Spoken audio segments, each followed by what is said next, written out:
私、鈴、メダカと水生植物が大好きなのよ。今日はね、ホームセンターに水生植物を見に来たのよ。この時期になるといっぱい置いてていいわね。ビオトープってやっぱり睡蓮入れたいでしょ？だから睡蓮今日探しに来たの。これね、睡蓮。これってどういう会社が作ってんのかな？土弱園芸？なんか聞いたような名前ね。とりあえずこれ、うちのビオトープにそのままポッチョンと入れとこう。はい、皆さんこんにちは。土弱園芸の鈴木です。はい、鈴さんね、こうやって睡蓮を買って、睡蓮鉢にポトーンと沈めて、それで花が咲くかなっていうことで言ってましたけど、小さいんですね、睡蓮にとっては。だから、ちゃんとね、植え替えてあげたりとか必要なね、ポイントがね、3つほどあります。はい。今日はそのね、ポイントを3つご紹介させていただきます。睡蓮を花を咲かすために3つポイント。まず1つは、大きいサイズに植え替える。このポットをですね、最低でも、このね、直径、20センチ前後ぐらいのですね、容器に植え替えていただきたいです。はい。これがまず1つ目。はい。2つ目、肥料を与える。睡蓮はですね、結構肥料大好きですので、化成肥料とかで大丈夫なんですけど、観光性の化成肥料ですね。ゆっくり効くタイプの化成肥料がいいんですけど、これを定期的にあげてください。長く効く肥料でしたら1回でいいかもしれないんですけど、はい。で、3つ目、太陽が大好きですので、しっかりと日に当ててあげてください。はい。じゃあ、この3つのポイントをそれぞれ、もうちょっと細かくね、ご説明させていただきたいと思います。まず1つ目のですね、植え替えなんですけど、植え替えるサイズは、より大きい方が花上がりや、生育が良くなります。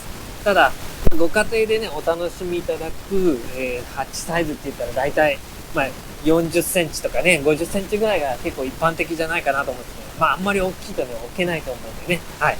で、その際に沈めるサイズ感として、あまり小さすぎると咲きにくいんですけど、これぐらいあれば、だいたい20センチとかね、24センチぐらいあるとちょうどいいぐらいじゃないかなとは思います。はい。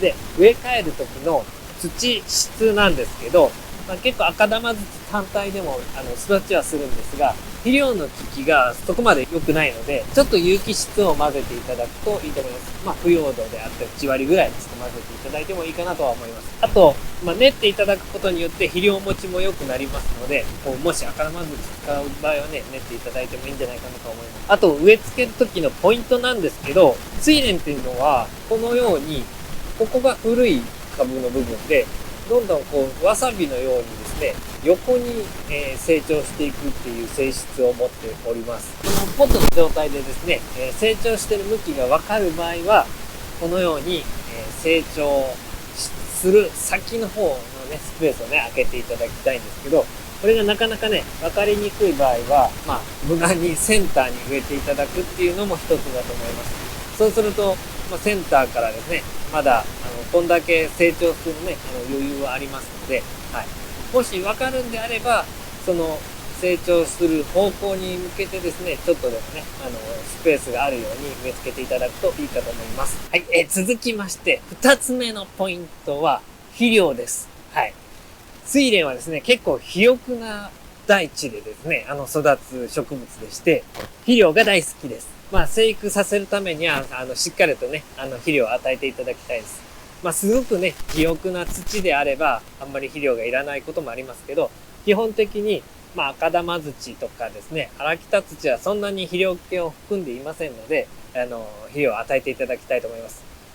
田んぼの土はですね、結構肥料が含まれているんですけど、その場合でもね、ちょっとは肥料を与えてもらった方がいいかなと思いますね。はい。肥料なんですけど、土弱園芸ではですね、こういう白い粒の、肥料を、使っていただいたりしてるんですけど、観光性の化成肥料ですね。ゆっくり効くタイプ。